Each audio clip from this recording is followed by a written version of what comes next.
Deputada Carla Zambelli, aquela mesma que perseguiu com a pistola um militante, né, lá na véspera do segundo turno, aquela mesma que teve conversas comprometedoras vazadas, conversas com o hacker Walter Delgatti, e ela que também é investigada por falas que atentam contra a democracia e muito mais. Pensa na pessoa enrolada. Aí ela decidiu passar mais uma vergonha no seu Twitter. Antes aqui, vale lembrar que ela, né, tá meio que escanteada pelo bolsonarismo, que coloca na conta dela a derrota de Bolsonaro por conta desse episódio na véspera do segundo turno. E mesmo assim, Carla Zambelli não larga o osso e não para de idolatrar o mito e quer puxar saco e não sei mais o que. É um negócio, olha, tem que ser estudada, né, a Carla Zambelli pelo fanatismo, né, e por, enfim, continuar nessa bajulação ao Bolsonaro.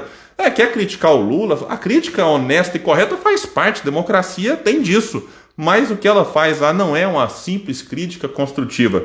Aí ela disse o seguinte com essa imagem que eu vou pôr na tela aqui para vocês. Este senhor vai soltando palavras ao vento, sem filtro. Acontece que não existe nesse mundo alguém mais incoerente com aquilo que pensa e faz do que ele. A cada dia que passa, Lula se mostra mais hipócrita e mancha ainda mais sua imagem com mentiras deslavadas. Bom, a Carla Zambelli não é a melhor das pessoas para falar e para acusar os outros de hipocrisia, né? Sendo ela própria, muitas vezes, hipócrita, já disse aqui várias vezes, já desmascarei, já desmenti, e ter apoiado o Bolsonaro também não a coloca nessa condição de sair apontando o dedo, acusando os outros de hipócrita. Mas vamos lá, o que é que diz a imagem? Hipocrisia. Lula se contrapõe a Bolsonaro e pede em vídeo: cuide-se e fique em casa. Aí tá aqui, ela até destaca lá a data, 28 de março de 2020. Só para lembrar, nessa data aqui a gente estava com mais ou menos 14, 15 dias de quarentena por conta da Covid-19. E depois ela coloca lá: Lula diz que feriados prolongados prejudicaram o PIB em 2023.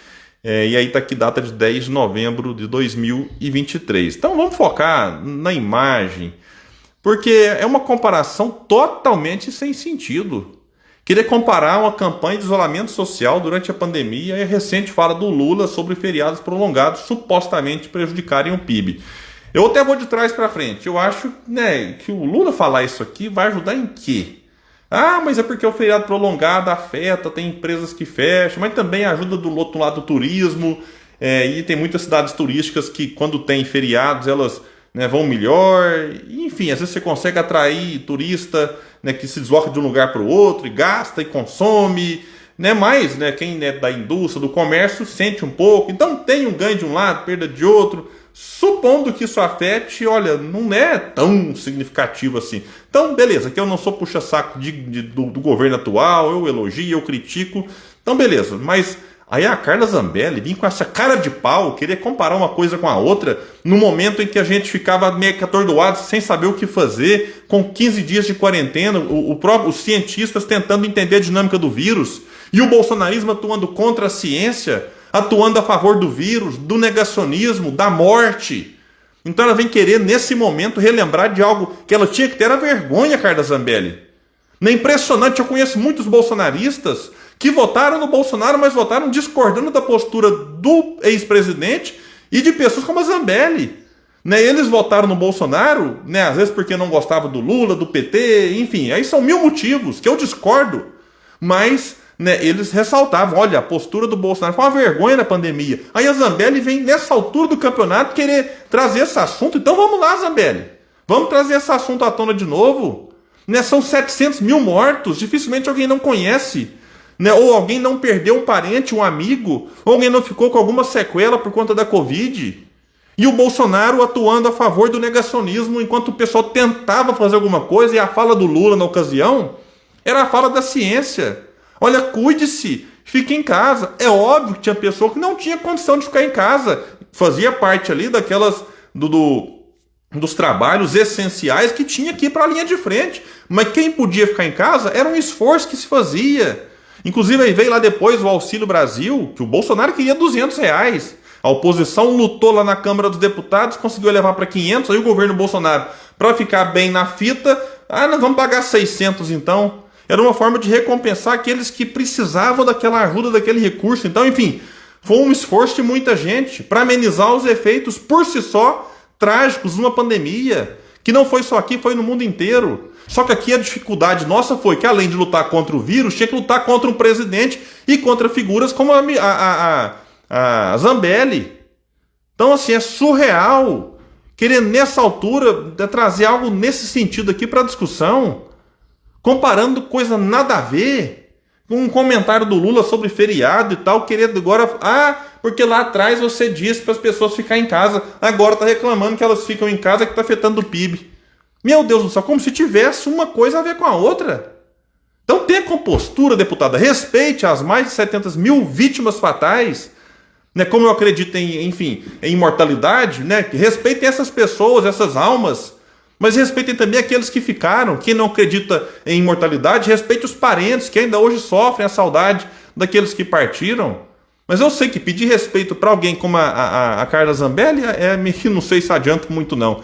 Ei, meu Deus do céu. Agora, uma notícia revoltante também, né? É um tapa na cara da sociedade brasileira, do trabalhador, né? De quem paga imposto, de quem rala, de quem luta. E luta às vezes para ganhar um salário mínimo. Ou de que ganha 2 e um pouquinho já tem que pagar imposto de renda. Uma resolução, né, que já foi aprovada aumenta e muito as regalias dos juízes, que é uma categoria que, olha, já tem regalia com força. E vamos tocar nessa feridinha aqui, porque muita gente condena as regalias dos políticos, que ok, tem muitas também, mas né, quando você vai comparar, olha, a galera do judiciário tem muito mais do que a galera aí, né, do mundo político, que já tem muita coisa também, vamos ser sinceros aqui. E aí vejam só o que diz aqui na Folha, né, o Zé Marques lá.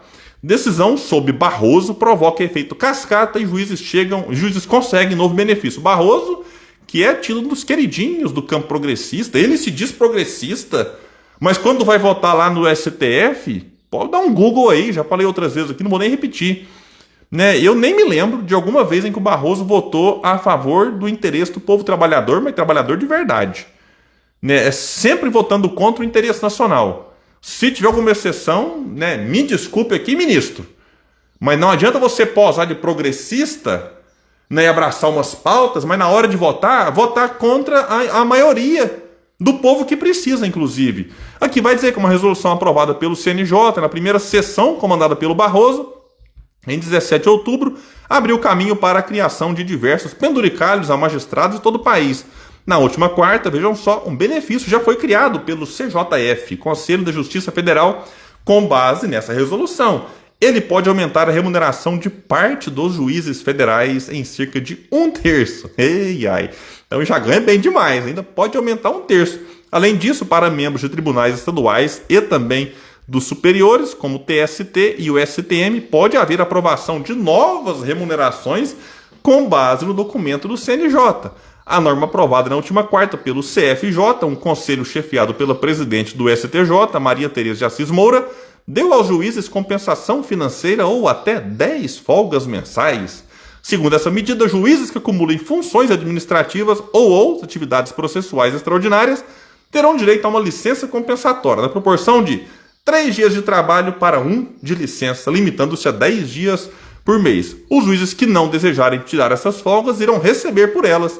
O tribunal deve pagar esses valores por meio de indenização, sem incidência do imposto de renda. Então, ou seja, além, ganham o direito de folgar, se não usar a folga, vão receber em dinheiro sem pagar imposto de renda. Enquanto isso, você que ganha aí R$ 2.700, por exemplo, já começa ali a pagar imposto de renda e não tem nem conversa. Já fica retido na fonte. Então é um negócio assim, gente, pelo amor de Deus, assim, o Brasil tem muita coisa errada.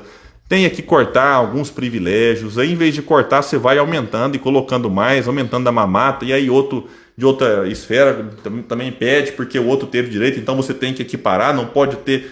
Ei, meu Deus do céu, mas é isso, a gente fica por aqui. Quem puder, espalha, compartilha o vídeo, bora trazer mais pessoas para esse espaço, porque aqui nós lutamos por um Brasil melhor. Valeu, gente, até mais.